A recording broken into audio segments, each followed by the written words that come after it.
Good morning, everybody. It's the pollinator, and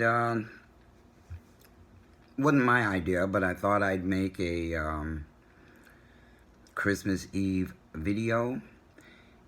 It is Christmas Eve, isn't it? I don't know. I can't see over there right now.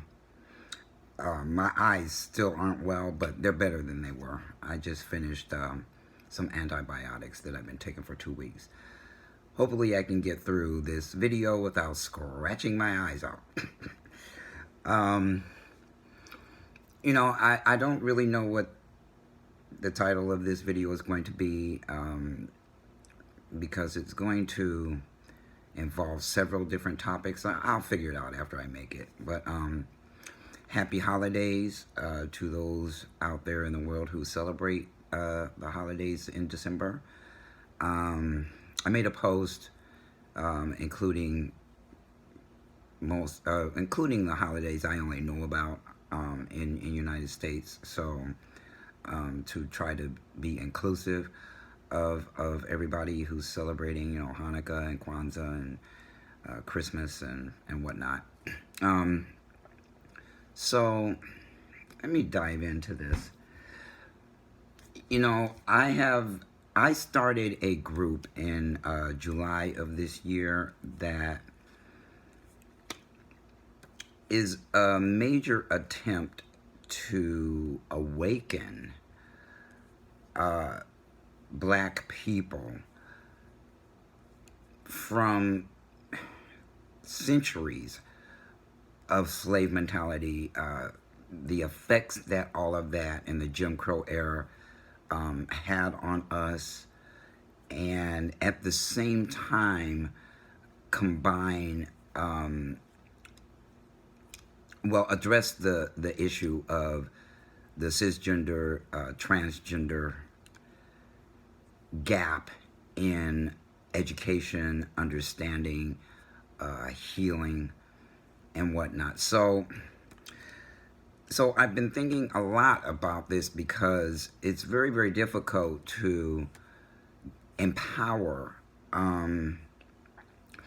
transgender men and empower being black at the same time. Because the way I see it is this. I really, really, really do believe that our socialization as women most of our lives, and that's going to change throughout history, because as people are waking up to this and have awareness of being transgender worldwide, they're going to be able to transition at earlier ages than many of us have, and that's going to weigh in on their benefit. But right now, there is so much that is needed in order to not only get rights for transgender people worldwide, but also to somehow put a stop to the effects of racism, oppression, discrimination, supremacy, being dominated in a very unhealthy fashion all of our lives, all of our ancestors' lives. And there's just a whole lot that has happened in 2017 to wake people up to the fact that there are a lot of inequalities still, that the attitudes of many white Americans in the nation have literally gone back to the 1950s or even prior to that. I mean, we've got politicians making offhanded comments about slavery, and for real, that shit was 200, 300 years ago. And we've got people in positions of power who are mimicking this stuff as though it is not going to have an effect on us. Well, all of those words that I mentioned have always had an effect on us. Who they're going to affect, that's really going to take a giant dump on us, are the white people who listen to fools like that. Um, they're the ones holding the goddamn cards in this country, worldwide, and trying to gain more power and more control over every country of every nation. We've got slavery going on in Libya. And that isn't being carried out by white people, although they are part of the problem. It's the Arabs that are mostly responsible for that. But in what's going on with slavery in Libya, the health industry is in on it. European governments are in on it. Arab armies and navies and all sorts of people are in on what's going on in Libya, and yet it's not war worthy. Our lives are not worth saving and starting a war over. And I am not a promoter of war. I don't believe that is a way to solve problems. But looking in the history of nations worldwide, if you look at the history of war, things have been started over lesser reasons than the absolute inhumanity of slavery. Anyway, okay, so let me go back to this socialization as women. It's almost as if trans men, and especially black trans men, still move around as though they don't have a voice. The people yelling the loudest, the people doing most of the, I wouldn't even say fighting for our rights, because that's really not happening right now. But back in the 1970s, when the LGBT stuff started, black trans women were fighting. They are the ones who have a hell of a lot of courage. They were the ones who were fearless. They were the ones who spoke the loudest. And right now, we've got, I don't know how many of us really are, what the population of trans men are in the country, because it's much easier to hide out pre-transition as a stud and a lesbian stud, okay, and then wait until you begin to look like a man before you come out as a man. And at the same time, I bet there's over half of them that are stealth about it. Nobody knows what they were, what they are. They don't know. They just consider themselves men. But they're silent men. They're not fearless men. They're all worried about their safety. More so than speaking out against all of these things and becoming leaders of men.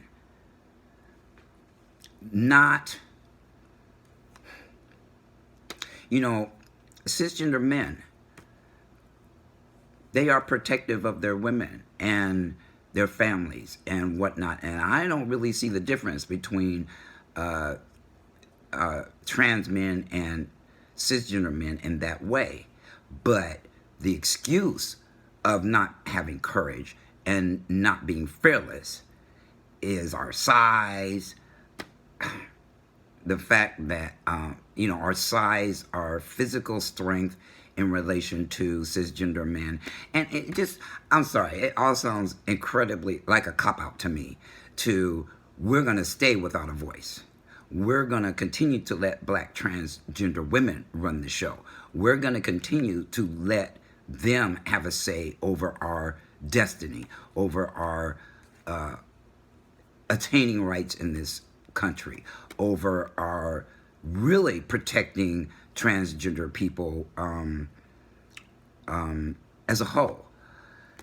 And then you've got this other phenomenon going on where, and I'm going to say something that's going to be really unpopular. I'm just going to warn you in advance. And I hope you understand my heart and where I'm coming from, that I'm not trying to offend anybody. But there's this phenomenon going on where black transgender women, they want us to fight with them. They want us to be there for what's going on with them in relation to this country. But when it's the other way around, they are not. We are voiceless still. We are being treated like women, not like men. We are being emasculated by black transgender women. So you've got black transgender men still moving around as though they don't have a voice and that they can't be alpha males, that they can't be stronger, as strong, and join them equally in the fight for what we need in the United States and worldwide. I talk to a lot of people. A lot. I am an international mentor. And still, the women are louder. The transgender women are louder. The transgender men are not. So, I find myself in this strange dilemma of trying to start a movement to give trans men a voice. But it's almost as though I'm fighting a group of people who don't want to have a voice. They prefer to be stealth. They prefer to be in the background. They prefer not to be out on the front lines the way black transgender women are. And before black transgender women could get their hands on estrogen and testosterone blockers or whatnot, yes, they had a lot of testosterone in their system and they were very aggressive. And although they were women, they were socialized as men. Case in point, in school, grade school, kindergarten, grade school, junior high, high school in the United States, boys were listened to where girls were not. A boy could say the same thing a girl would say, and the boys would be listened to and the girls would not. Men who are aggressive in this country are seen as they are listened to.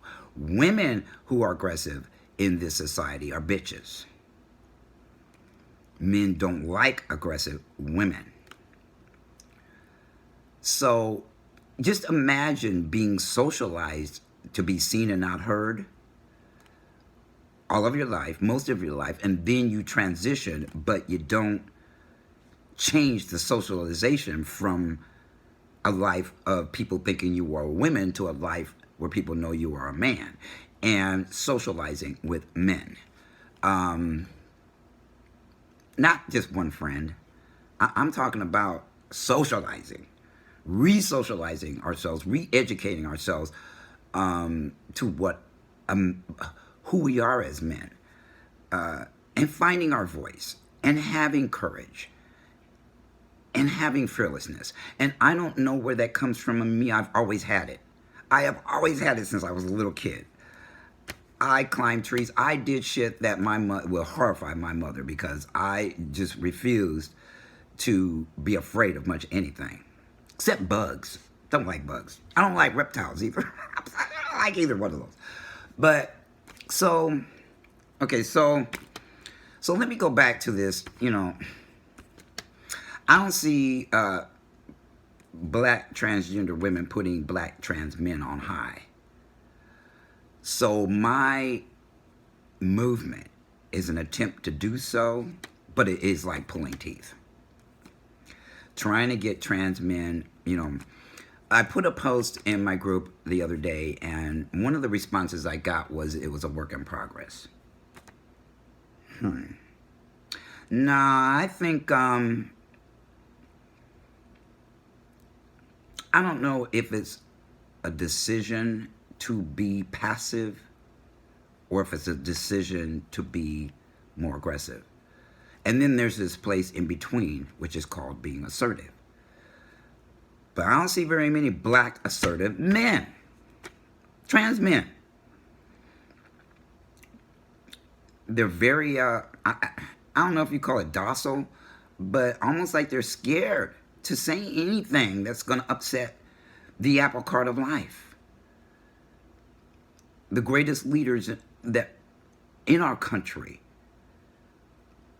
that's not where they were coming from. And if we want to get anywhere as men, as black trans men in the United States and worldwide, we're going to have to undo that socialization that said, be seen and not heard.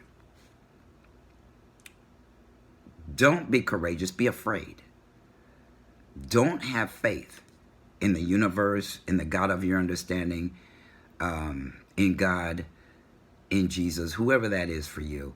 To not have that kind of faith that would put us on the map instead of clinging to this word called stealth.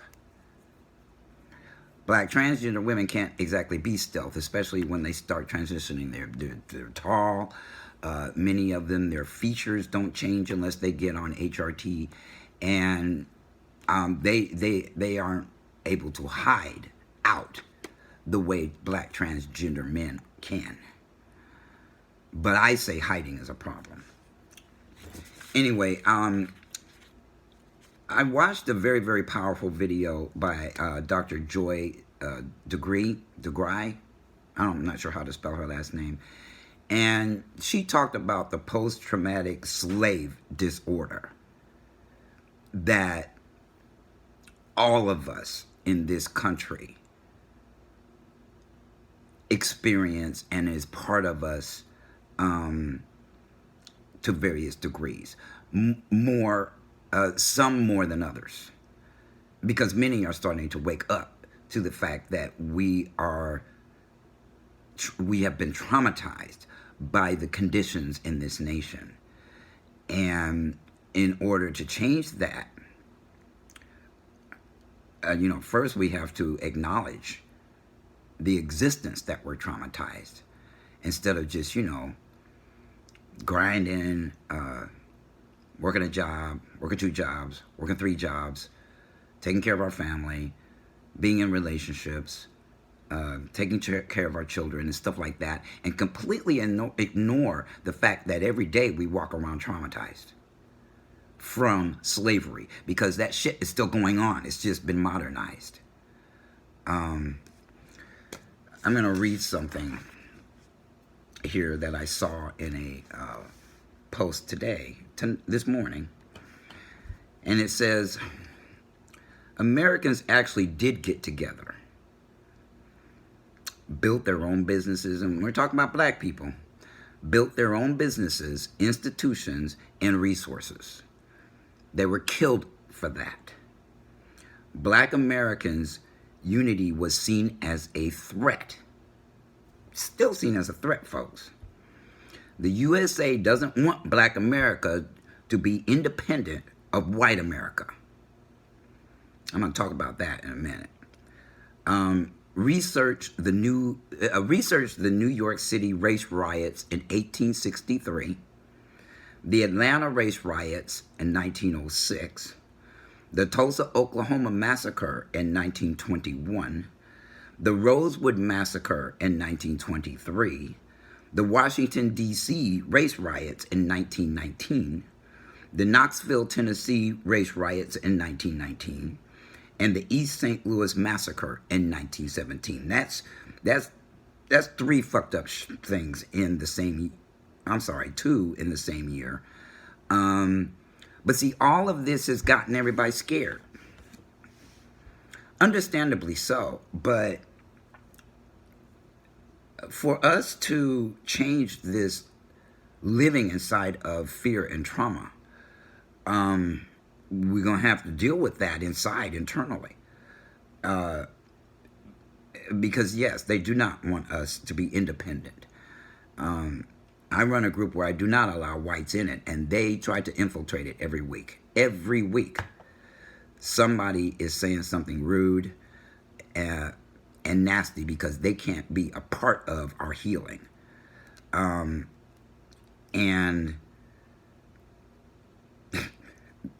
if you know, I grew up in the civil rights era.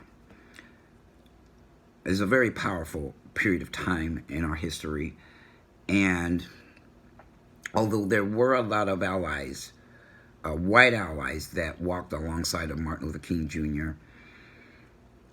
that period of time is over, and everybody went to sleep afterwards. You know, I've made it known that white privilege and white supremacy, they're not going to give that up willingly. It's going to take a lot of voices. It's going to take a lot of work. It's going to take a lot of politicians not sucking up to their superiors, to white people, which is a fear that if they don't, they're going to lose their job, which they might. But I say, if millions of us refuse to take this line down anymore without a physical fight, used our heads, unified, got rid of all these idiots that keep creating divisions within the black community, that something different can happen. But we got to deal with this trauma that exists every day of our lives.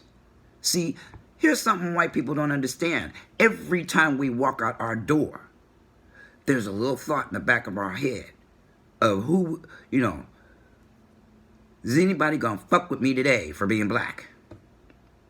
Y'all don't walk outside your doors saying to yourselves, who's gonna fuck with me today because I'm white? You don't. You don't understand what that feels like every day of your life. And I have felt that way ever since I became aware that I was different. Which happened to be at the age of 10. And that's traumatizing.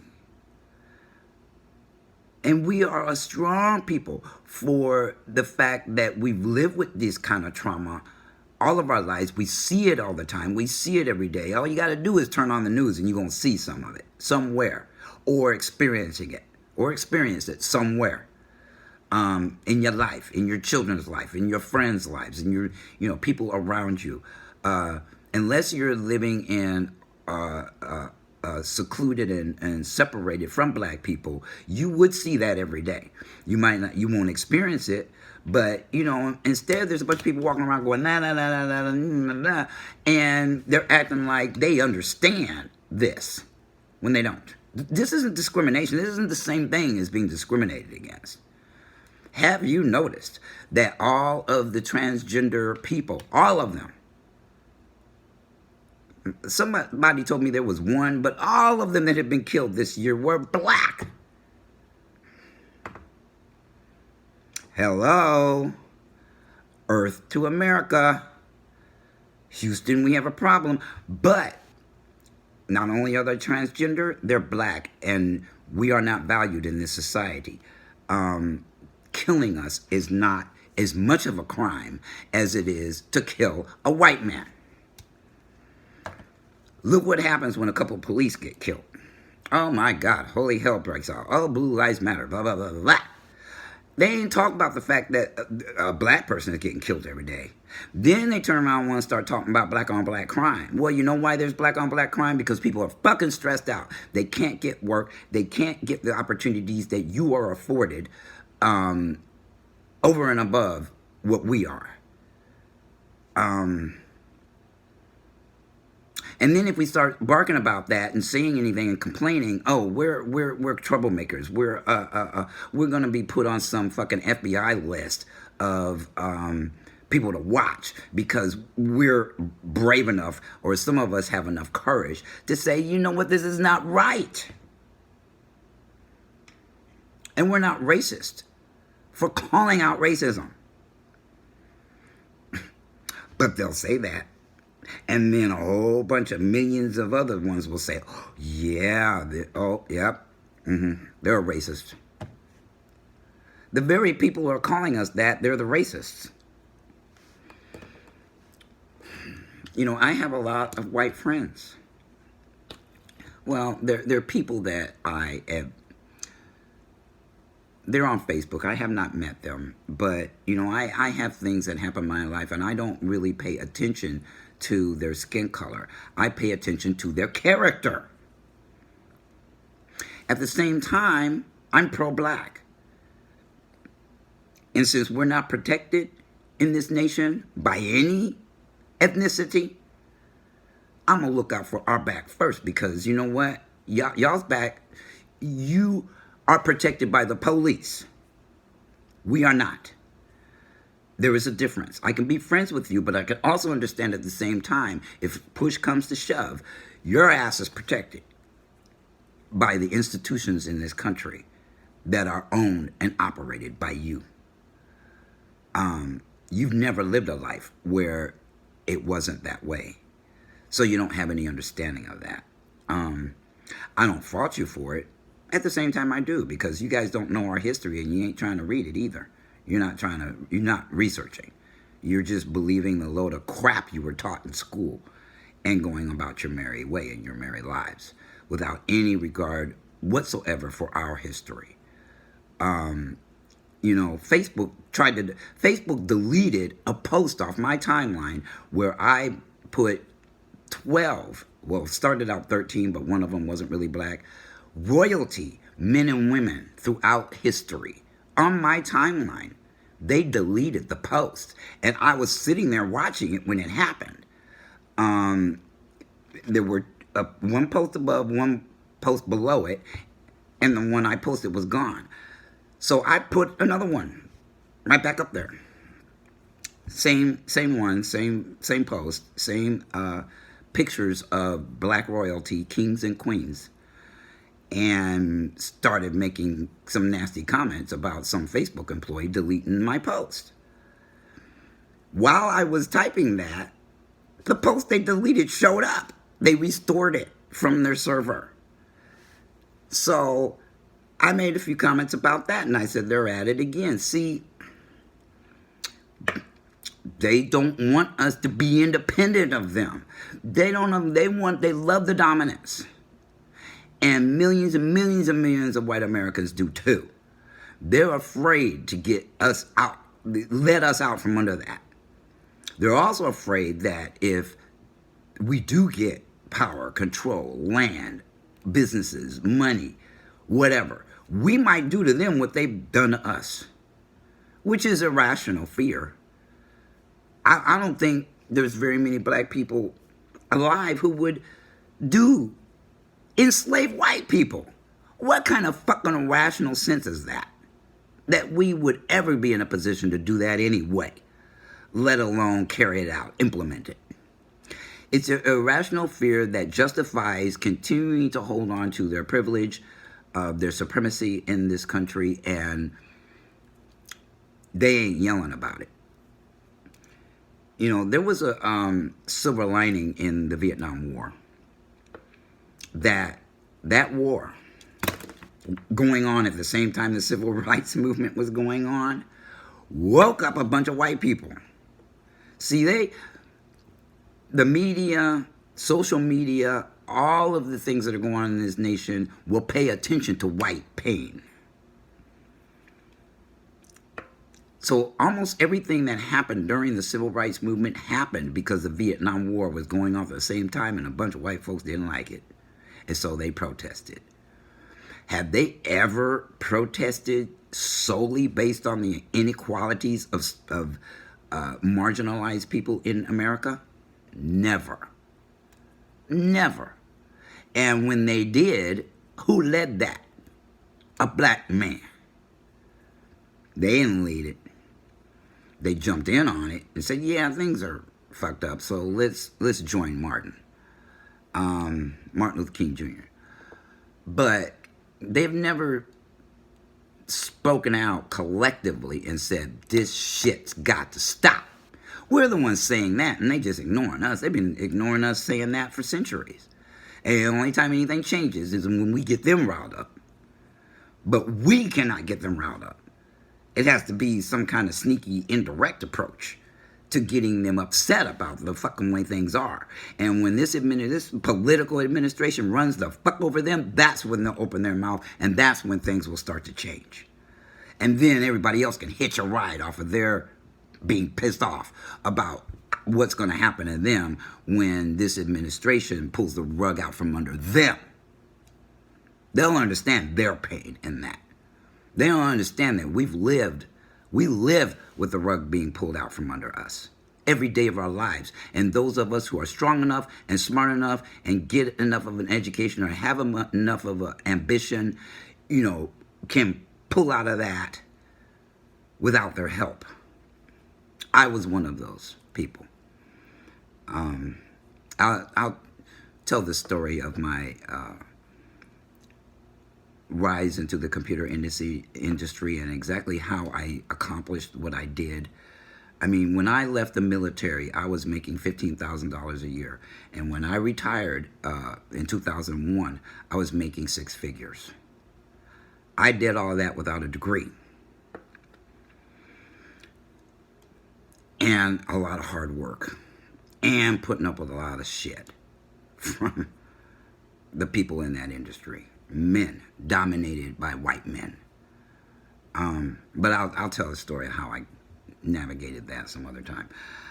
I just wanted to put some things on the table about the fact that I see a whole lot of lack of courage and lack of fearlessness going on with black transgender men in America. If anybody's going to pull it together, it's going to be us, folks. Not the Africans, not the Canadians, not people in the Middle East, not people in the Far East, not people in South America. We are the leaders of the free world, the United States. And if anybody's going to pull us ahead, it's going to be the United States. And it's going to be black transgender men and women. And please, black transgender women, do not take offense at this, but let us in. Stop treating us like women. We're not women. We're men. We have egos. And on this testosterone, this is even bigger. So don't emasculate us. And I've had some situations that happened in 2017 where I experienced that firsthand by black transgender women. I ain't gonna call out their names, but they do that. I don't know why they're doing that, and then they still sending me fucking requests and links and invites to watch their stuff. They ain't watching me, but they want me to watch them. Why? That sort of thing. It doesn't make me judge them, but it doesn't make me trust them. Oh, that's the last thing I'm going to talk about. It's because of this post-traumatic slave disorder that inbred in our culture is a lot of distrust and a situation where we're made to compete with each other to succeed. And in doing that, we end up being the targets of people who have not succeeded. So, but it all comes from slavery and the Jim Crow era. And what happened after the Emancipation Proclamation, and what happened during the Civil War, and what happened after the Civil War, and all these things I stated previously, is all from that stuff that this is in our culture. We didn't create this. It's a reaction to the way that we have to live in fear. The way that we have to work 10 times as hard to do the same job as y'all do without getting fired. And God forbid one of us opens our freaking mouth and says, my boss is discriminating against me. I know more black people who've gotten fired for saying that out loud than ones who got support by the corporations that were employing them. I watched my friends get fired when their racist boss said something to them behind closed doors, and they went to HR to complain about it. The next thing they knew, they was out the door, not their boss. This kind of thing happens above and beyond and below the radar every day in America. Facebook trying to censor me on Facebook is evidence that they are trying to do the same goddamn thing without me being an employee. I'm just a user. Very loud user, but they don't like it. So they do everything they can to trip me up on that platform. And you know what? If I wasn't helping so many people on that platform, I would bounce, because I'm sick of the bullshit they're able to get away with. There's over 2 billion users on Facebook. Over 2 billion. There's over 22,000 employees worldwide. Any one of those motherfuckers could make your life hell because they don't like what you're saying. Does that mean you should shut up and be quiet? Does that mean you should be a conformist? Does that mean you should be a pacifist? Does that mean you should step it and fetch it and do what they tell you to do or whatnot, or get discouraged or get deterred? I don't care what the fuck they do. They're not going to stop that, because I've got some people getting ready to get in my corner that are going to give Facebook a run for their fucking money for continuing to mess with me on that platform. There may not be any social media frickin' laws, and there's a reason for that too, that goes in line with, it's something different than net neutrality, but it goes along the same lines as that. You know, as long as they're a private company or blah, blah, blah, they can do whatever the fuck they want. No, they can't. They can get sued. It's just nobody's brave enough to do it. I am, because I'm sick of their bullshit. And they know I'm a force to be reckoned with on that. And it could be just one employee that's been messing with me for over a year. And every time they see me do something they don't like, they do something strange to my account and my groups. You know, a couple of months ago, somebody kept trying to log into my account on Facebook 3-4 times a day, forcing me to change my password every time whoever that was in San Antonio, Texas IP address tried to do it. Here's the thing. The only way you can do that, the only way you can attempt to do that, is if you have my email address. And my email address is hidden from everybody except Facebook. So there's software out there that you can actually have an IP address, say in Canada, just for instance. Say you can have an IP address and you're physically in Canada. There is software out there that you can make your IP address look like it's somewhere else. And Facebook has access to that kind of software. So whoever that was, they kept reporting to me that somebody kept trying to log into my account. And I finally sent them a report and said, you know what? The only way they can do that is my have my email address. And the only people who can see my email address are you guys. Stop fucking with me. But see, I don't know which one of those 22,000 employees is sitting behind their desk without their boss watching doing this, and neither do their bosses. So I changed my email address again, just so I can document if they try that bullshit again, then I know for sure that it was a Facebook employee. I already know it was, but the way that stupid platform is set up, you know, I have to take a lot of screenshots of a lot of things of what they're doing to show to attorneys, which I'm doing, because I know what they're doing. I was in software. I was a software consultant, and I know what's possible. It don't take nothing for them to just start messing with your account.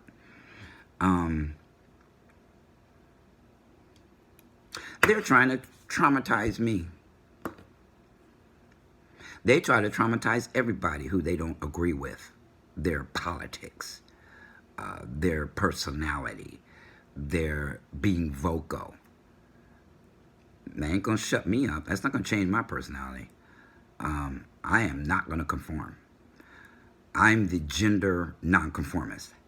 How you like that? There's a bunch of gender nonconforming people out there, but I am a binary man. And I'm not gonna conform to these people and what they think I should do and how I should be around their platform.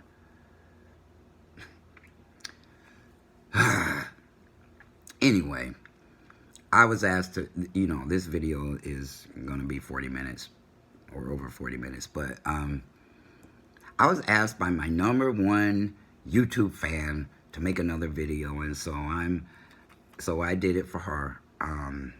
And hope I didn't get to talk about everything in every way I wanted to talk about it in this video, but you know, maybe after I listen to it and watch it, I can pick it apart and make individual topics out of some of the things I've said, especially around finding our pride as black people, and finding our pride as black transgender people, and finding our pride as black transgender men.